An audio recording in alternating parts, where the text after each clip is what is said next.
नमस्ते एंड अस्सलाम वालेकुम ऑल ऑफ़ यू। आज का जो मेरा टॉपिक है वो है हेल्थ असेसमेंट 2 का unit 1 assessment of peripheral vascular and musculoskeletal system के पेरिफेरल जो वेसल्स होती है वहाँ पे हम असेसमेंट कैसे करते हैं और हम मस्कुलोस्केलेटल सिस्टम की कैसे असेसमेंट करते हैं। तो इनको हम डिटेल में स्टडी करेंगे और इसके जो भी जितने भी जिसके इसके ऑब्जेक्टिव हैं उन सबको हम क्लियर करेंगे। उसके बाद discuss the patients health history questions necessary for performing assessment peripheral vascular system and musculoskeletal के हमें अगर हम करते हैं पेरिफेरल और मस्कुलोस्केलेटल सिस्टम की असेसमेंट तो हमें क्या करना चाहिए कि हिस्ट्री टेकिंग क्वेश्चन पूछने चाहिए। उसके अलावा क्रिटिकल ऑब्जर्वेशन करनी चाहिए पेशेंट्स की और उसके अलावा जो असेसमेंट द स्केलेटन्स मसल्स जो भी फंक्शंस है स्केलेटन सिस्टम का वो देखना चाहिए। स्ट्रेंथ सिमेट्रिकल साइज ये सब हमें देखनी ज़रूरी होती है किसी भी पेशेंट्स में। तो ये सब ऑब्जेक्टिव है जो हम एक एक करके सबको क्लियर करेंगे। और सबसे पहले आते हैं structure and function of arteries कि आर्टरीज का फंक्शन क्या है और उसकी स्ट्रक्चर क्या है। सबसे पहले blood vessels that carries nutrient rich oxygenated blood for the heart to capillaries कि जो हमारी ब्लड वेसल्स होती है वो क्या करती है न्यूट्रिएंट्स और ऑक्सीजन को हमारे हार्ट टू कैपिलरीज तक पहुंचाती है। वहाँ पे जो न्यूट्रिएंट रिच ब्लड और कैरी करती है, ठीक है। और उसके अलावा the arteries network in the high pressure systems that require a thick and strong artery walls के उसके जो वॉल्व होते हैं वो थिक और स्ट्रॉन्ग होते हैं ताकि हमारे जो बॉडी में जो ब्लड फ्लो हो वो सही से हो सके। और थिक स्ट्रॉन्ग वाल्व होते हैं उसके और उसके अलावा they contain elastic fibres elastic उसमें फाइबर होती है तो क्या करती है वो अपनी स्ट्रेंथ चेंज कर सकती है, स्टिच हो सकती है और कॉन्स्ट्रैक्ट और रिलैक्स हो सकती है। तो आर्टरी का काम यही है और इसका फंक्शन और इसकी स्ट्रक्चर हमने पढ़ ली है। और उसके अलावा बात करते हैं आर्टरीज इन द आर्म्स जो आर्म्स में आर्टरीज है उनकी बात करते हैं। तो सबसे पहले आती है ब्रेकियल आर्टरी जो main vessels supply the blood to the muscles in your upper arms and elbow joints.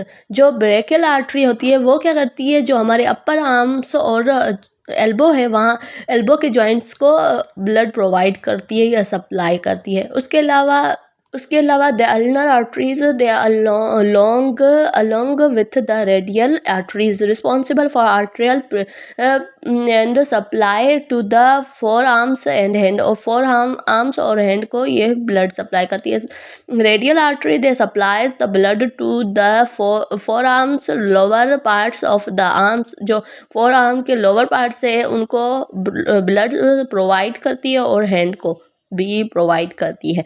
तो इन तीनों का यही काम है। जैसे कि हमने सबसे पहले ब्रेकियल पढ़ा, ब्रेकियल का काम क्या था कि वो ब्लड सप्लाई करती है हमारे जो एल्बो और उसके अलावा जो अपर आर्म्स है उनको। और उसके अलावा जो रेडियल है अल्नर है वो क्या करती है वो रेडियल और उसके अलावा जो सप्लाई करती है फॉर आर्म्स एंड हैंड को। और उसके अलावा जो रेडियल खुद वो क्या करती है लोअर जो फॉर आर्म के जो लोअर पार्ट्स है वहाँ पे और आर्म्स पे और हैंड पे ब्लड सप्लाई करती है।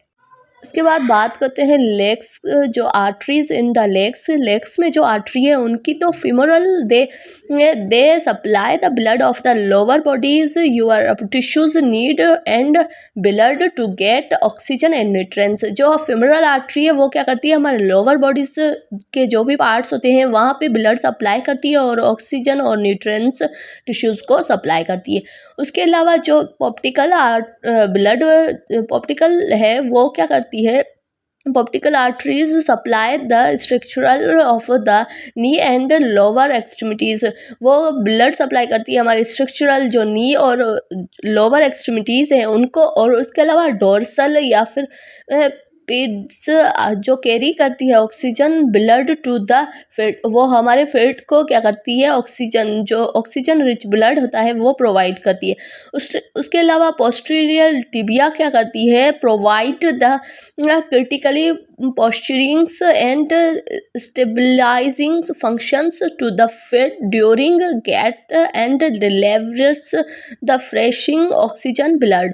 जो फ्रेश ऑक्सीजन ब्लड होता है वो प्रोवाइड करती है हमारे फिट्स को, और उसके अलावा लेग्स, पोस्टीरियर कंपार्टमेंट में, और बॉटम्स एंड फिट्स को, इन सब को क्या करती है, ये हमारी जो पोस्टीरियर टिबिया है वो प्रोवाइड करती है। जो हमारे लेग्स में आर्टरीज हैं वो, उनका फंक्शन यही है कि वो ब्लड सप्लाई करती है और हमारे लोअर एरियाज़ को, और जो आर्म्स में है वो क्या करती है, हमारे अपर एरियाज़ में ब्लड सप्लाई।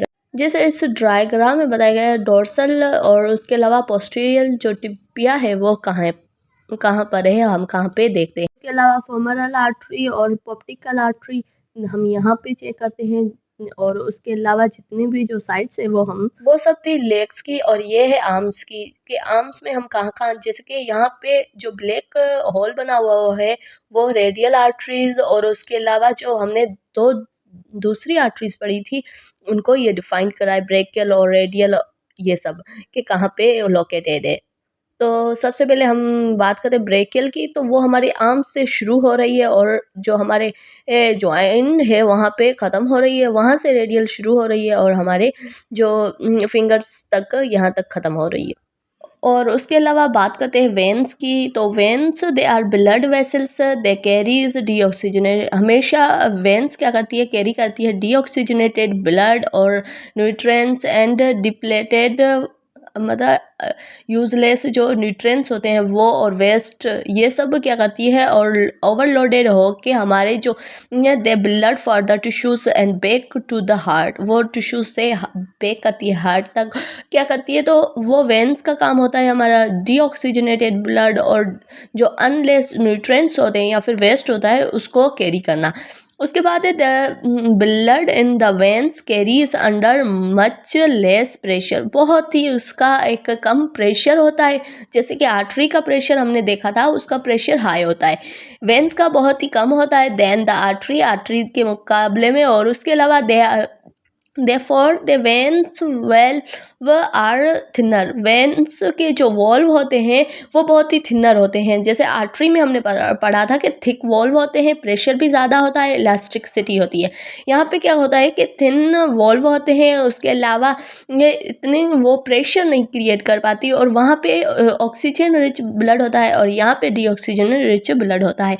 उसके अलावा veins are large in the diameter, veins large होती है, देन आर्टरी के हिसाब से वेन्स लार्ज होती है डायमीटर में, and can expand if they are blood volume increase, और एक्सपेंड हो जाती है जब उसका ब्लड वॉल्यूम इंक्रीज होता है तब। उसके बाद बात करते हैं लिम्फेटिक सिस्टम की, तो lymphatic system is integrated for initial or vital at our complementary compounds of the circulation systems composed for lymph capillaries and lymphatic vessels and lymph nodes. They functions, they drain and excessive fluids and the plasma and plasma proteins for the tissues and return for venous systems के जो extra जो fluid होता है उसको drain करती है, और उसके अलावा इसका काम फिल्ट्रेशन होता है हमारे लिम्फेटिक सिस्टम का, कि अगर कोई भी चीज़ ऐसी हो जो हमारे प्लाज्मा में हो, तो प्लाज्मा मीन्स के लिम्फेटिक सिस्टम में उसका बैलेंस करता है, उसको एक्सेस अगर फ्लूइड है तो उसको ड्रेन करता है और वेन्स के थ्रू वो सब रिटर्न कर देता है। के बाद बात करते हैं capillaries and fluid exchange. Capillaries are small blood vessels that form the connective between the arteries and veins and allowing the circulation system to maintain the vital balance between vessels and intestinal space। Capillary क्या होती है, बहुत ही small blood की vessels होती है, वो connect होती है आर्टरीज से और वेन्यूल्स से, और दे अलोज करती है हमारे जो मेंटेन करती है वाइटल सिस्टम बैलेंस, जो हमारा balance between the vascular and intestinal space होता है उसको मेंटेन करके रखती है, उसका सर्कुलेशन बैलेंस रखती है। और उसके अलावा बात करते हैं हमारे पास जो है अगला है वो मस्क्यूलोस्केलेटन्स ओवरव्यू एनाटॉमी एंड फिजियोलॉजी। सबसे पहले स्केलेटन सिस्टम में हमारे 206 बोन होती है। अगर हम चाइल्ड की बात करें तो जो न्यू बोर्न में हमेशा 300 बोन्स होती है, वो क्या हो जाती है, ज्वाइंट हो जाती है फिर 206 एडल्ट में रहती है। उसके बाद long femoral and humerus and radial, ये 3 बोन्स लॉन्ग होती है। शॉर्ट की बात करें तो कार्पल्स एंड टार्सल्स है। इरेगुलर बोन्स की बात करें तो हमारे वर्टिब्रल कॉलम्स, ये इरेगुलर बोन्स है। उसके अलावा bone protect support along the locations, और बोन क्या करती है, हमें सपोर्ट देती है और हमारी जो स्ट्रक्चर देती है हमारे बॉडी को। और उसके अलावा हमारे जो मिनरल्स होते हैं हमारी बॉडी में, जितने भी मिनरल्स या फिर उसके अलावा जो आयंस होते हैं उनको स्टोर करके रखती है। हमारी बोन का बहुत ही काम है हमारी बॉडी को लोकेशन देना, लोकोमोशन में काम आना, उसके अलावा उसकी स्ट्रक्चर, सपोर्ट, प्रोटेक्शन, ये सब देना। उसके बाद बोन्स की बात करते हैं। सबसे पहले कम्पैक्ट बोन, वो क्या करते हैं, स्मूथ डेंसिटी होती है, smooth and dense for the shift along bones outside lower outside layer of the other bones के जो आउटसाइड लेयर होती है अदर बोन्स की, उसे हम कहते हैं कम्पैक्ट बोन। उसके अलावा हम बात करते हैं स्पिंजी बोन्स की। They continue contains shape, spongy is अ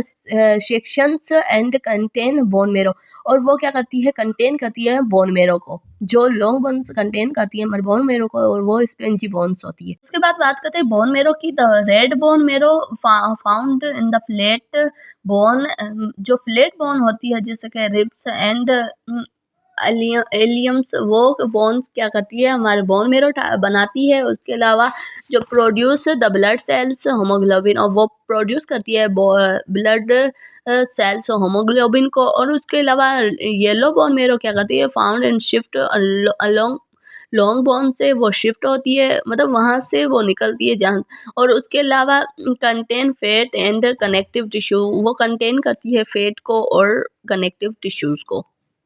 जब हमारी बॉडी में मतलब रेड बोन मेरो जब काम नहीं करती है या फिर उसका अमाउंट कम हो जाता है, ब्लड का वो फॉर्मेशन नहीं कर पाती, तब हमारी येलो बोन मेरो काम आती है। उसके अलावा बात करते हैं स्ट्रक्चर एंड फंक्शन की। The component of the musculoskeleton system में कौन से कंपोनेंट है? सबसे पहले non synovial and synovial joints होते हैं। जो साइनोवल वो जॉइंट्स, जैसे कि non synovial and synovial joints होते हैं। उसके अलावा मसल्स होते हैं। उसके अलावा टेम्पोरल माइंडिब्युलर जॉइंट्स होते हैं जो बिटवीन होते हैं हैंड और लोअर जा बोन्स के। और उसके अलावा टेम्पोरल बोन्स होती है, और स्पाइन और शोल्डर्स, ये सब हमारे जो भी कंपोनेंट है स्केलेटन सिस्टम के, और उसके फंक्शंस हमने दोनों देख लिए। उसके अलावा elbow, wrist, capillaries and hip, knee and uncle and fit, ये सब इसके बोन्स है। ये स्केलेटन सिस्टम की डायग्राम है, जिससे हमें पता चलता है कि कहाँ पे कौन से बोन्स है, ठीक है। और उसके अलावा बात करते हैं ज्वाइन आर्टिकुलेशन की। तो एरियाज वेयर टू और मोर बोन्स मीट के, वो एरिया जहाँ पे दो बोन्स मीट होती है उसको हम आर्टिकुलेशंस कहते हैं। उसके अलावा holds the skeleton together well you are allowing body to the move. वो होल से जैसे कि अल्लो किस किस तरह से हमारे बोन्स अल्लो करते हैं बॉडी को। और उसके अलावा साइनोअर्थरोसिस में क्या आता है, इमूवेबल है। जो हमारी स्कल की जो जॉइंट्स होती है वो साइनोअर्थरोसिस है, क्योंकि वो मूव नहीं करती है, इमूवेबल है। उसके बाद है एम्फीआर्थरोसिस, वो क्या करती है, वो स्लाइडली मूवेबल है। जो वर्टिब्रल कॉलम की हमारे बोन्स है वो स्लाइडली मूवेबल है। और डायआर्थरोसिस वो क्या है, साइनोवल जैसे बोल सकते हैं, वो फ्रीली मूवेबल है। जैसे कि हमारी हिप की और हमारे शोल्डर की जो जॉइंट्स होती है वो फ्रीली मूवेबल होते हैं, उसको हम डायआर्थरोसिस कह सकते हैं, ठीक है। एपीआर्थरोसिस हमने पढ़ा है। एपीआर्थरोसिस स्लाइटली, जो वर्टिब्रल कॉलम की हमारी बोन्स होती है स्लाइटली मूवेबल, और इनमूवेबल साइनोआर्थरोसिस। तो ये 3 किस्म के जैसे कि हम कह सकते हैं बोन्स है हमारी बॉडी में। उसके अलावा साइनोवल जॉइंट्स की बात करें, find in all limbs articulations and surface covering with cartilage, जो उसका सरफेस होता है वो कवर होता है cartilage. Joints cavity covered with the fibrous and carpus fibrous और कार्पस से वो कवर होती है। उसके अलावा cavity line with the synovial membrane, cavity जो लाइन होती है वो साइनोवल मेम्ब्रेन्स विथ फ्लूइड की बनी हुई होती है। तो इसमें यही था कि साइनोवल जॉइंट क्या है और वो कितना आर्टिकुलेशन करता है और उसकी जो भी कवरेशन है वो कैसे है, तो वो मैंने डिस्कस कर लिया है। जैसे कि joint cavity covered fibres and carpals, और उसके अलावा जो साइनोवल मेम्ब्रेन होती है वो फिल्ड होती है साइनोवल फ्लूइड से, और उसके अलावा सरफेस पे कार्टिलेज कवर होता है और आर्टिकुलेशंस होती है आर्म लिम्स की। और उसके अलावा डिफरेंट डिफरेंट लोकेशन पड़ी है, क्योंकि ये कहाँ-कहाँ पे प्रेज़ेंट होता है वो हमने डायग्राम में देख लिया है। और उसके अलावा बात करते हैं लिगामेंट एंड टेंडन्स की। The ligament and tendons stabilise joints. ये क्या करते हैं? स्टेबल करते हैं हमारे जॉइंट्स को। Ligament they are bind for the connective tissue for connections bones to bones. जो कनेक्शन होता है हमारे जो भी मसल्स का, वो करता है ligament, bones to bones connection. और उसके अलावा they connect either the limit and enhance momentum. वो एक लिमिट तक होता है और इनहेंस करता है मोमेंटम को। और उसके अलावा प्रोवाइड जॉइंट स्टेबिलिटी, और प्रोवाइड करता है जॉइंट्स में जो स्टेबिलिटी है उसको, और इनहेंस करता है जॉइंट की स्ट्रेंथ को, बढ़ाता है। उसके अलावा टेंड्रॉन्स की बात करें तो वो क्या करते हैं? फाइबर्स एंड कनेक्टिव टिश्यूज के बाइंड होते हैं, ठीक है। बाइंड्स दैट, वो फाइबर्स और कनेक्टिव टिश्यू से बाइंड होते हैं द मसल टू बोन्स। वो मसल से बोन तक होते हैं। जो लिगामेंट है वो बोन्स टू बोन होते हैं, जो टेंडोन्स है वो मसल्स टू बोन्स होते हैं। और उसके अलावा कार्टिलेज कहाँ पे होता है? हमारे जो बोन्स है उसकी एंड पे कार्टिलेज प्रेजेंट होता है, ताकि वो फ्रिक्शन ना कर पाए। हमारे जो बोन्स है वो एक उनमें कोई इलास्टिसिटी रहे, तो वो हम आपस में जुड़ ना पाए, उनके बीच में हमारा होता है कार्टिलेज, दो बोन के बीच। उसके अलावा मसल्स की बात करते हैं। Skeleton are voluntary allow the voluntary movement. जो वॉलेंट्री मूवमेंट मीन्स कि जो हमारे हाथ में हो, तो स्केलेटन मसल्स जितने भी है वो हमारे एक वॉलेंट्री फंक्शन करते हैं। जैसे कि हम अपना आर्म, शोल्डर जैसे चाहे वैसे और जब चाहे तब हम उसको मूवमेंट करवा सकते हैं। उसके अलावा स्मूथ इनवॉलेंट्री है और कार्डियक इनवॉलेंट्री है। स्मूथ मसल्स में हमारे जीआई आ जाता है, और उसके अलावा जो हमारा एब्डोमेन ये सब, तो वहाँ पे क्या है? वो इनवॉलेंट्री मसल्स है। दे मूव अनकंट्रोल, जैसे कि वो खुद ब खुद मूव होते हैं, खुद ब खुद वर्क करते हैं। और जो वॉलेंट्री होते हैं वो हम चलाते हैं, इनवॉलेंट्री वो खुद ब खुद चलते हैं। जैसे कार्डियक मसल्स है वो भी इनवॉलेंट्री, वो एक पंप करता है ना, तो वो हमारी इजाज़त से नहीं करता, वो खुद ब खुद करता है, तो वो इनवॉलेंट्री बना। उसके बाद बात करते हैं स्केलेटल मसल्स की। 600 हमारे स्केलेटल मसल्स होते हैं। उसके अलावा made in the thick build, जो बाइंडिंग होती है थिक होती है, और पैरालाइज्ड फाइबर्स एंड फाइबर्स से बने हुए होते हैं। The muscle fibres made up of similar structure of myofibril. जो सिमिलर स्ट्रक्चर हम कह सकते हैं मायोफाइब्रल से बने हुए होते हैं। उसके अलावा strength for the repeating card sarcomeres, और उसको हम सार्कोमर्स कह सकते हैं। और उसके अलावा फाइबर्स जो स्ट्रेंडर होते हैं उनको, और जो स्केलेटन मसल्स है they construct and they relax एंड वो कौन कंस्ट्रक्ट और रिलैक्स करता है? एसिटाइल कोलिन, जो हमारा न्यूरोलॉजिकल सिस्टम है वो। और उसके अलावा क्या होता है कि they more fibres connect the stronger they are muscles connections. और फाइबर्स वो क्या करता है? हमारे मसल्स को और भी स्ट्रॉन्ग बनाता है। तो ये सब हमारा एक ओवरव्यू था कि स्केलेटन मसल्स क्या है। पूरा 600 उसमें मसल्स होते हैं, उसका वो फाइबर से बने हुए होते हैं, और मायोफाइबर्स, और वो क्या करता है? एक स्टैंडर्ड रिपीटिंग्स देता है, और उसको हम सार्कोमेर कहते हैं। उसके अलावा हम बात करते हैं एसिटाइलकोलिन की, और वो कौन करता है? मसल्स कंस्ट्रक्ट करवाता है और रिलैक्स करवाता है। हमारा एसिटाइलकोलिन जो न्यूरोलॉजिकल सिस्टम में काम आता है, न्यूरोलॉजिकल सिस्टम में न्यूरॉन्स है।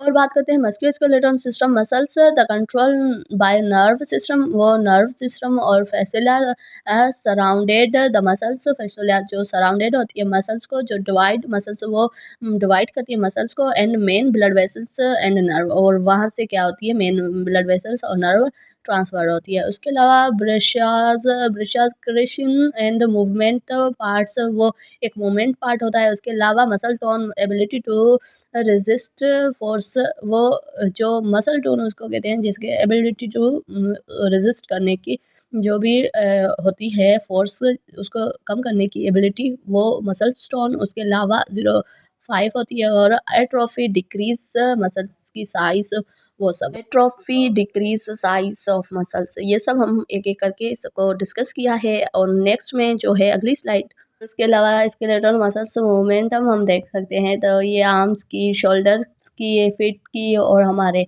जो स्कल्स की, ये सब हम कैसे-कैसे, कौन-कौन से जॉइंट्स और कौन-कौन से मसल्स कैसे-कैसे वर्क कर रहे हैं, ये सब इस डायग्राम में बताया गया है। उसके बाद बात करते हैं अपने टॉपिक की कि हिस्ट्री कैसे लेते हैं। The discuss the patients health questions necessary for performs the assessment of PVS and MS, जो पेरिफेरल मस्कुलर सिस्टम एंड हमारा इस मस्कुलोस्केलेटन सिस्टम की अगर असेसमेंट करनी है, तो सबसे पहले हम उनसे हिस्ट्री टेकिंग करते हैं।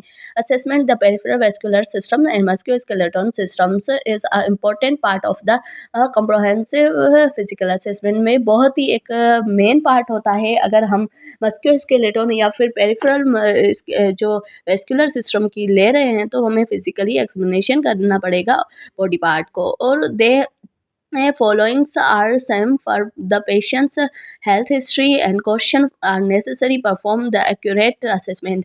और बहुत ही ज़रूरी होता है कि एक्यूरेट असेसमेंट करने के लिए हमें उनसे क्वेश्चंस पूछने होते हैं पेशेंट से, ताकि वो हमें बताए और उसकी जो प्रॉब्लम हो उसे हम सॉल्व कर। और उसके अलावा बात करते हैं फैमिली हिस्ट्री की। Ask the patients about family, family के बारे में हम पूछेंगे और उसकी फैमिली हिस्ट्री लेंगे। पर जो हमारा पेरिफेरल एंड मस्कुलोस्केलेटल सिस्टम है, उसके जो डिसऑर्डर है, क्योंकि इस कंडीशन में फैमिली हिस्ट्री लेना बहुत ही ज़रूरी होता है, ताकि हमें पता चल जाए कोई भी आर्टरी डिजीज़ और एम्बोलिज़म्स, सीवीए और इनका, और डीप वेन, जैसे कि डीप वेन थ्रोम्बोस या सीवीए। और उसके अलावा they arthritis increase the patient risk for those conditions के, वो रिस्क फैक्टर होते हैं। अगर किसी पेशेंट्स को ये सब प्रॉब्लम है, तो हम उससे फैमिली हिस्ट्री ले सकते हैं, ताकि हम पता हो कि ये जेनेटिकली कुछ डिजीज़ होती है जो जेनेटिकली फॉर्मेट होती है, एक पर्सन टू दूसरे पर्सन तक ट्रांसलेट हो जाती है, ट्रांसफ़र हो जाती है। इसके अलावा मेडिकल हिस्ट्री की बात करते हैं। Ask the patients about the past present medical conditions effect for the peripheral, और जो हमारे पेरिफेरल या फिर मस्कुलोस्केलेटल, हम इसलिए हम मेडिकल को हिस्ट्री देखते हैं, ताकि किसी पेशेंट्स को कोई हाइपरटेंशन की ड्रग्स नहीं ले रहा है, कोई पेशेंट्स डायबिटीज़ की ड्रग्स ना ले रहा है, या फिर हम देखेंगे कि उसकी जो कंडीशंस होती है, जैसे कि कभी-कभी हार्ट डिजीज़ होती है, और रेमेटोटाइड्स, अर्थराइटिस कंडीशंस में, और बहुत सारी कंडीशंस होती हैं। उसमें हमें क्या करना होता है कि मेडिकल हिस्ट्री लेनी होती है कि वो कोई मेडिसिन्स तो नहीं यूज़ करा है, या कभी उसको कोई और डिजीज़ तो नहीं हुई है, उसकी वजह से ये इफ़ेक्ट नहीं हुआ है। तो ये सब हमें ओवरव्यू चेक करना ज़रूरी होता है। और उसके अलावा मेडिसिन्स का भी पूछ सकते हैं कि कभी उसने कोई और मेडिसिन्स नहीं ली है, या फिर बीटा ब्लॉकर, एंटाकोगुलेंट, एंटीकोगुलेंट, या फिर क्योंकि ये क्या करती है, दे सर्टेन मेडिकेशंस दे जैसे कि ये इफ़ेक्ट कर सकती है हमारे पेरिफेरल या फिर मस्कुलोस्केलेटल सिस्टम पे। तो हम उनसे ये क्वेश्चंस पूछेंगे कि आप कोई ड्रग्स तो नहीं ले रहे हो, मेडिसिन्स का भी पूछेंगे। उसके बाद अब बात करते हैं लाइफ़स्टाइल और फैक्टर्स की। जैसे आस्क द लाइफ़स्टाइल हैबिट्स, उसको पूछेंगे लाइफ़स्टाइल हैबिट्स का, जैसे स्मोकिंग, और उसके अलावा एक्सरसाइज़ या फिर diet. Smoking is the significant risk for the peripheral musculature, जो पेरिफेरल वेस्कुलर डिजीज़ होती है, वो एक सिग्निफिकेंट होता है। उसके अलावा एक्सरसाइज़, जो हेल्दी डाइट, वो प्रिवेंट करता है हमारे जो मसल्स डिसऑर्डर्स से हमें। तो मसल्स, अगर हमें एक्सरसाइज नहीं करेंगे, तो हमारे मसल्स की स्ट्रेंथ कम हो जाएगी। तो हमें ये सब लाइफ़स्टाइल फैक्टर्स जो हैं, उनको भी हिस्ट्री में लेना होता है और सुनना होता है पेशेंट से। सिम्टम्स की बात करते हैं। The ask the patients about the symptoms they may experience, such as pain और नंबरनेस एंड वीकनेस, और लम्प्स, जॉइंट्स एंड कोई भी सिम्टम्स हम उससे पूछेंगे, ताकि हमें पता चल जाए कि कभी उसको नंबरनेस हुई है, पेन हुआ है, वीकनेस हुई है, तो वो भी हमारे स्केलेटन जो मस्कुलोस्केलेटन सिस्टम में इन्वॉल्व होता है और हमारे जो पेरिफेरल वेस्कुलर सिस्टम में भी। और symptoms for inductive vessels and musculoskeleton problem, वो हमें बता सकता है कि कौन सा प्रॉब्लम है हमारे मस्कुलोस्केलेटन सिस्टम में।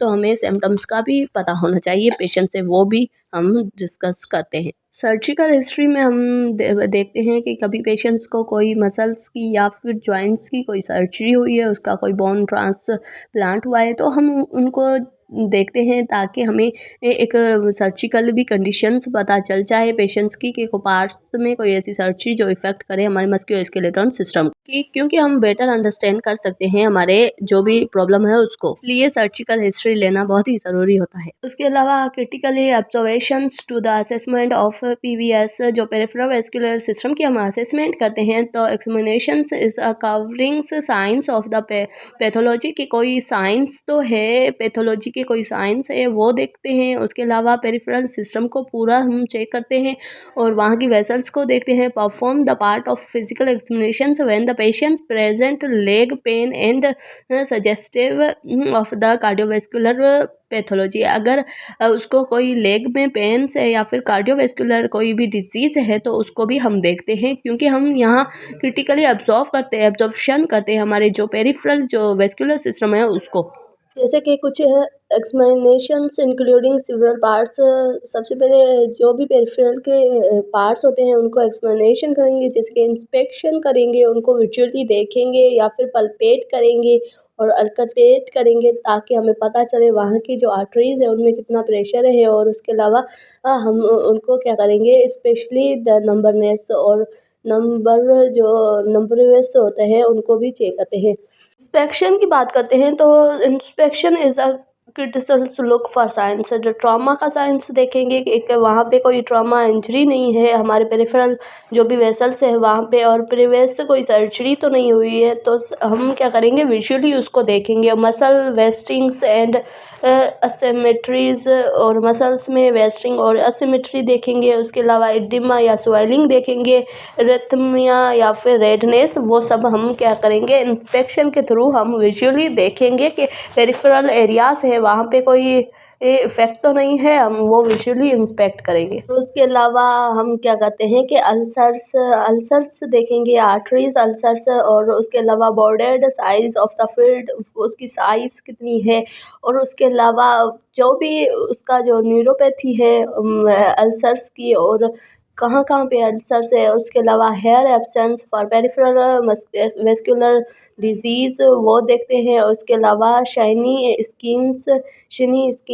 सी द पीवीडी एंड उसके अलावा ये सब क्या करते हैं हम एक पूरा हम विज़ुअल करते हैं, कहीं पे इफ़ेक्ट नहीं है, कहीं पे अल्सर्स नहीं है हमारे पेरिफेरल एरियाज़ में, यहाँ पे कहीं पे हेयर लॉस नहीं है। और उसके अलावा शिनी स्किन्स वो सब हम चेक करते हैं किसी भी पेशेंट्स में जो पेरिफेरल हम एक्समिनेशन कर रहे हैं। सबसे पहले हम इंस्पेक्शन में तो ये चीज़ें देखते हैं, और विज़ुअली जैसे कि यहाँ पे कुछ डायग्राम दिखाई गई है, जैसे कि ये अल्सर की है डायग्राम्स के 3 टाइप्स के अल्सर्स होते हैं और हम इनको कैसे विज़ुअल कर सकते हैं। और उसके अलावा देखते हैं जैसे कि आर्टेरियल अल्सर्स में क्या होता है, पेनफुल होती है, शिल्प होती है और डिस्टल लोकेशन पे होती है जो हमारे जो 2 फिंगर्स के बीच में है। उसके अलावा न्यूरोपैथी, और वहाँ जो न्यूरोपैथी होती है वो प्लेंटर लोकेशन पे होती है। वहाँ पे भी न्यूरोपैथी होती है, वो क्या होता है कि अनसेंसिटिव होता है, वहाँ पे कोई भी सेंसेशन नहीं होती है, पेनलेस होता है।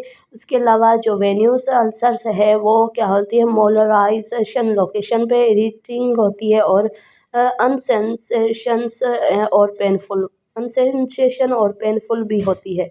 उसके बाद बात करते हैं पल्पेशन की, तो दे एग्जाम्पल फॉर पिटिंग्स फॉर एडिमा और पर्सनस लीवर फेलियर। अगर लीवर फेलियर है, एडिमा है, तो हम वहाँ पे पल्पेट करके हमें पता चल सकता है।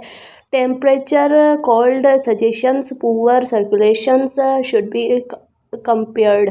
और अगर सर्कुलेशन कम है हमारे वहाँ की साइज़ की, पुअर सर्कुलेशन, तो वहाँ की जो प्लेस होगी वो कोल्ड होगी, तो ये भी हमें पता चल सकता है। और पिल्ड एडिमा, उसमें क्या होता है, पिल्ड एडिमा में they should tested for the depending locations and dorsal food for present in the श्रेन and if the patient has abide the longer period in bed rest, जो लॉन्ग पीरियड से bed rest होते हैं उनको हो सकती है, तो हम उनका वो जो एडिमा है उसको पल्पेट करके हमें पता चल सकता है। तो पल्पेशन इसलिए काम आती है क्योंकि हम पल्पेट करके देख सकते हैं कि वो किसी भी जो भी सर्कुलेशन कितनी है हमारे बॉडी में। अगर कम सर्कुलेशन होगी तो हमारी बॉडी कोल्ड सजेशन आएगा। और उसके अलावा हम पल्पेट करते हैं ताकि एडिमा का पता चले कि वो कौन सी एडिमा है। जैसे कि पल्पिंग एडिमा में कैसे हमारी फिंगर्स एकदम से फ्लूइड फिल होता है, तो अंदर चली जाती है फिंगर्स एडिमा के थ्रू हम चेक करते हैं कि कौन सी एडिमा है। और उसके बाद देखते हैं capillary refill should be less then 3 second, कि वो कैपिलरी रीफिल 3 सेकेंड से ज़्यादा टाइम ले रही है या फिर कम टाइम ले रही है, तो हम वो भी चेक करते हैं। उसके अलावा अल्कटेशंस फेमोरल आर्टरीज एंड ब्रेस्ट, और जो फेमोरल आर्टरीज होती है उसको हम क्या कर सकते हैं, अल्कटेट करते हैं हमारे स्टेथो की मदद से, ताकि हमें पता चले वहाँ की जो पल्स रेट या फिर वो कितना है। उसके बाद बात करते हैं स्पेशल मैन्यूवर्स की। उसमें क्या आता है, अंकिल्स ब्रेकियल प्रेशर इंडेक्स, जो इंडेक्स ब्रेकियल प्रेशर को हम क्या करते हैं, मेजर करते हैं। Assess the peripheral vascular disease को असेस करते हैं। May how ever be are unirritables in the patients with और अनइरिटेबल पेशेंट्स जो आर्टरीज जैसे कि डायबिटीज पेशेंट्स को देखते हैं। And the एक्सटेंटिव oedema in which cases the pressures of brachial pressure extend, वो जो ब्रेकियल प्रेशर होता है वो इंडेक्स हो जाता है। तो ये सब हम क्या करते हैं, चेक करते हैं पेशेंट्स में जो हमारे स्पेशल। और उसके अलावा जैसे कि हम ब्रेकियल प्रेशर इंडेक्स देखते हैं तो मेजर कर सकते हैं एड्स को एंड डायग्नोज कर सकते हैं। उसके अलावा venous refills with independency should be less than 30 seconds and they are 30 seconds elevate 1 minute. और उसके अलावा हम ये सब हम चेक करते हैं कि उनकी रिफिलिंग टाइम कितना है और वो किस टाइम रिफिल हो रही है और कितना टाइम लगा रही है, तो हम उससे हमें पता चल जाएगा मेन वर्स, जो स्पेशल मेन वर्स है उसका।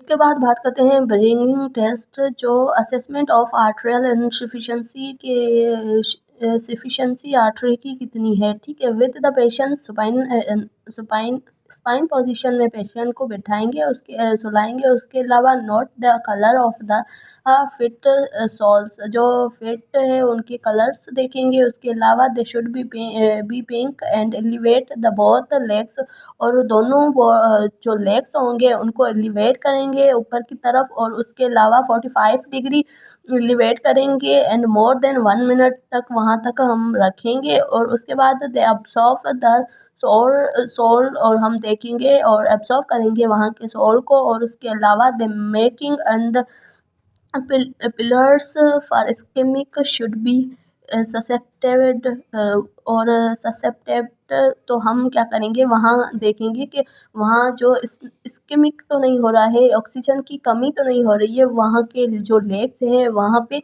तो वो क्या करते हैं, हम 1 मिनट से ज़्यादा उन लेग्स को फिट को हम ऊपर की तरफ रखते हैं, एलिवेट करके रखते हैं। वहाँ का जो उसके बाद जो कलरेशन होगी वो चेंज हो गई, तो हमें पता चल जाएगा कि यहाँ इस्केमिक तो नहीं है, ऑक्सीजन की कमी तो नहीं है, प्रॉपर ब्लड ऑक्सीजन मिल रहा है या नहीं मिल रहा है हमारे फेट को और लेग्स को। उसके बाद बात करते हैं मस्कुलोस्केलेटल फंक्शन की, क्योंकि पेरिफेरल जो भी फंक्शन था या फिर हमें असेसमेंट करनी थी पेरिफेरल सिस्टम की, तो वो हमने different types of techniques use करके और चीज़ें देख के हमने कर दी है। और अब बात करते हैं मस्कुलोस्केलेटल फंक्शन की असेसमेंट करने के लिए। The musculoskeletal functions involve the explanations their body abilities to move and perform the various activities and well elevations।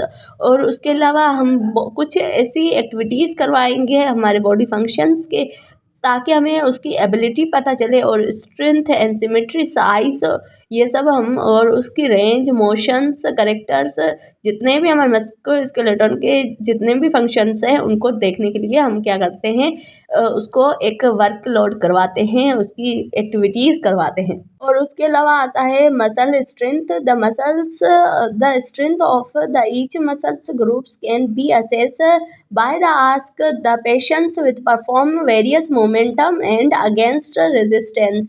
Muscle strength is a typically graded on the scale, और muscles की जो strength हम देखने के लिए एक ग्रेडेड करेंगे scales को, और उसके अलावा 5 with the indicate no muscles constructions and 5 is indicate is a normal strength.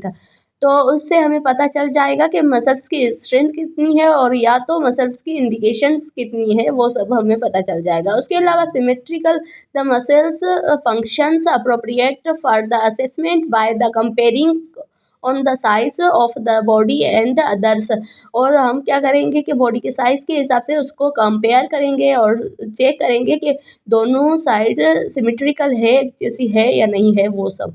उसके अलावा हम देखते हैं significant difference muscles size strength between the two size and indicative the injuries and underline conditions के। हम देखते हैं कि वो दोनों साइड के मसल्स सेम है, उनकी स्ट्रेंथ सेम है, क्योंकि वो इंडिकेट कर सकते हैं इंजरी को या फिर कोई भी ऐसी कंडीशन को अंडरलाइन कर सकते हैं हम उसका असेस करके।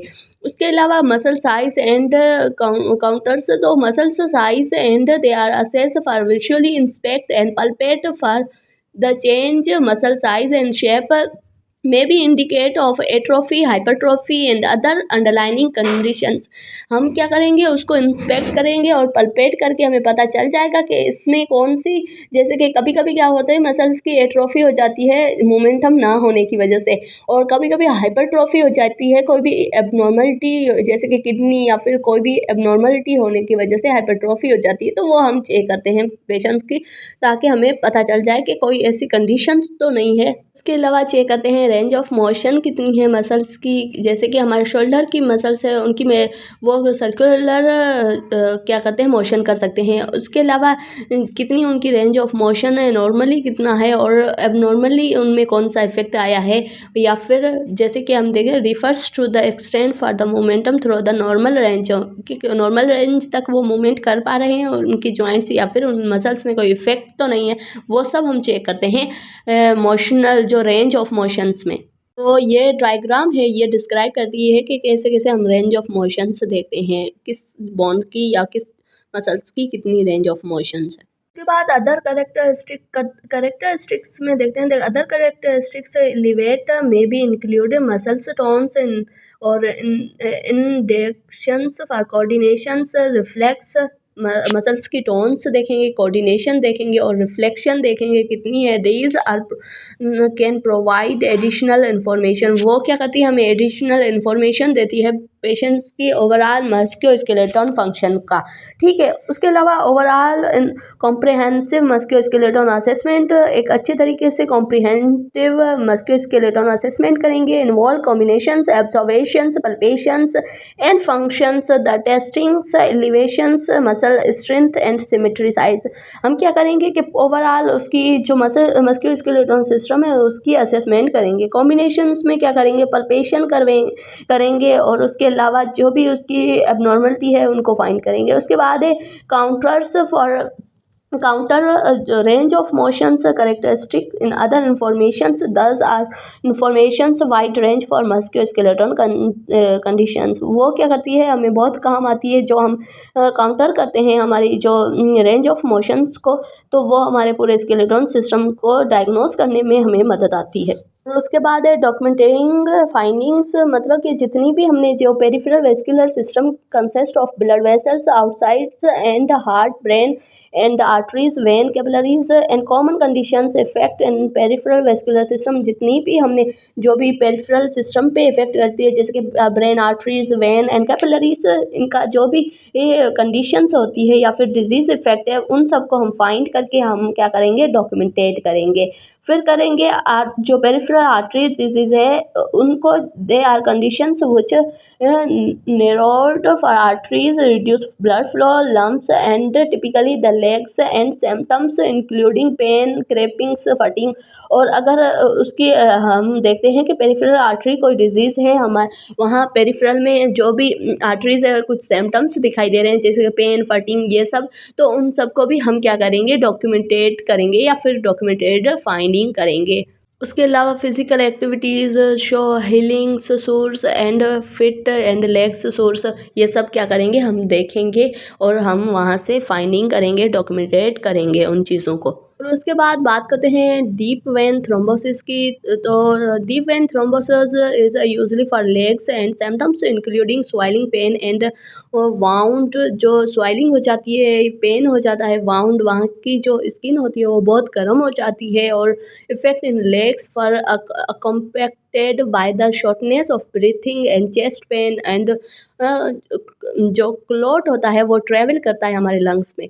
क्या करता है थ्रोम्बोसिस, जैसे कि कोई भी क्लॉट की फॉर्मेशन हो या तो वो क्या करे, डीप वेन में थ्रोम्बोसिस हो जाए, वहाँ पे क्लॉट की फॉर्मेशन हो जाए, क्लॉट हो जाए, तो वो क्या करता है, स्वेलिंग करवाता है, पेन करवाता है और वॉर्म क्रिएट करवाता है। और उसके अलावा शॉर्टनेस ऑफ ब्रीथिंग भी काज हो सकती है। और ये सब क्या करती है, अगर वो ट्रीट ना किया जाए तो वो क्या करता है, थ्रोम्बोसिस जो ब्लड का क्लॉट होता है वो सीधा हमारे लंग्स पे इफेक्ट करता है और वहाँ पे हम कह सकते हैं पल्मोनरी थ्रोम्बोस का करवा सकता है। और उसके अलावा हम ऑस्टियोपोरोसिस देखते हैं। ये कंडीशंस में क्या होता है, हमारे मसल्स जो होते हैं, बोन्स, वो वीक हो जाते हैं, उनमें स्ट्रेंथ नहीं रहती है और फ्रैक्चर होने के बहुत ज़्यादा चांसेस होते हैं। तो वो भी एक हम देख सकते हैं कि उसको ये डिसीज़ तो नहीं है, क्योंकि ये भी हमारे मस्कुलर स्केलेटन सिस्टम पे इफ़ेक्ट करती है। या फिर अर्थराइटिस जो हमारे बोन इन्फ्लेमेशन, जैसे वहाँ का जो cartilage, the bone inflammation, the group of conditions, the inflammation and damage the bone joints. Arthritis में क्या होता है, ग्रुप ऑफ कंडीशंस होती है इन्फ्लेमेशन की, और वो क्या करती है, डैमेज कर देती है हमारे जॉइंट्स को और लीड करवाती है पेन और stiffness and reduce range of motions, और रेंज ऑफ मोशन को भी रिड्यूस करवा सकती है। और वहाँ पे क्या होता है कि जैसे कि रेडनेस ये हो जाती है। उसके अलावा हम most common type of arthritis is osteoarthritis and rheumatoids arthritis, ये दोनों बहुत ही कॉमन इसके। ऑस्टियोआर्थराइटिस जैसे कि बोन्स में इन्फ्लेमेशन हो जाना, और उसके अलावा रेमेटोआर्थराइटिस ऑटोइम्यून डिजीज है जो हम खुद के सेल खुद पे ही इफेक्ट करते हैं बोन्स के, और वहाँ पे जो बोन्स होती है वो डिसफंक्शन होना शुरू हो जाती है और या फिर इनरेगुलर वर्क करती है। टेंडोनाइटिस इसमें क्या होती है, इन्फ्लेमेशन हो जाती है टेंडोन्स में, and usually they are observe the injury के जो इंजरी होने में क्या होती है, इन्फ्लेमेशन हो जाती है हमारे टेंडोन्स की। और सिम्टम्स क्या होता है, पेन, स्वेलिंग एंड रेडनेस और reduce range of motions, effect in the joints, और वो इफेक्ट करती है हमारे जॉइंट्स पे। और उसके अलावा बात करते हैं list the changes of peripheral and musculoskeletal system characteristic ageing process. As the body age, there are several changes that occurs in the peripheral musculoskeletal system में, कि कौन से चेंजेस आते हैं हमारे एजिंग पेशेंट्स में। तो डिक्रीज द मसल डेंसिटी, कम हो जाती है एज के हिसाब से, मसल्स उतने ज़्यादा डेंस नहीं रहते हैं, उनमें इतनी स्ट्रेंथ नहीं रहती है।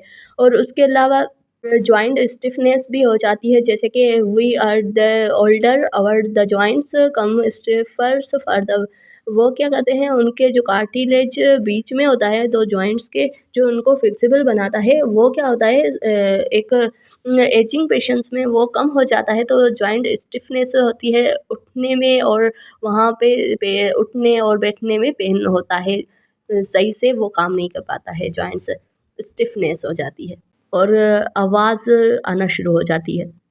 और उसके अलावा डिक्रीज़ हो जाती है फिक्सिबिलिटी, वो उतना फिक्सिबल नहीं होता है, क्योंकि एज के हिसाब से क्या होता है, फिक्सिबिलिटी कम हो जाती है हमारे जॉइंट्स की या फिर बोन्स की, तो वो इतना फिक्सिबल नहीं, और क्या फ़ॉल होने, कुछ एक्टिविटी करने में फ़ॉल होने के ज़्यादा चांसेस होते हैं, क्योंकि वो फिक्सिबिलिटी नहीं होती बोन्स में।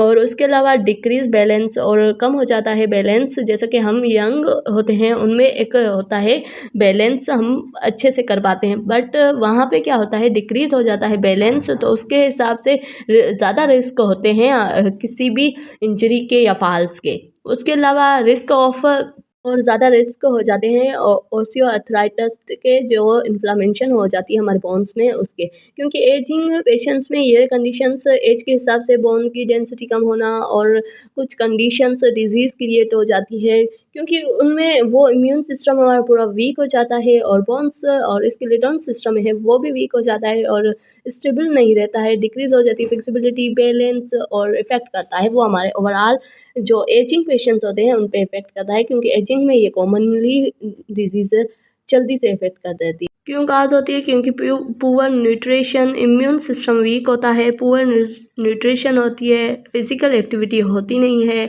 और उन चीज़ों की वजह से ये चीज़ें काज़ हो सकती है एक के क्लाइंट में।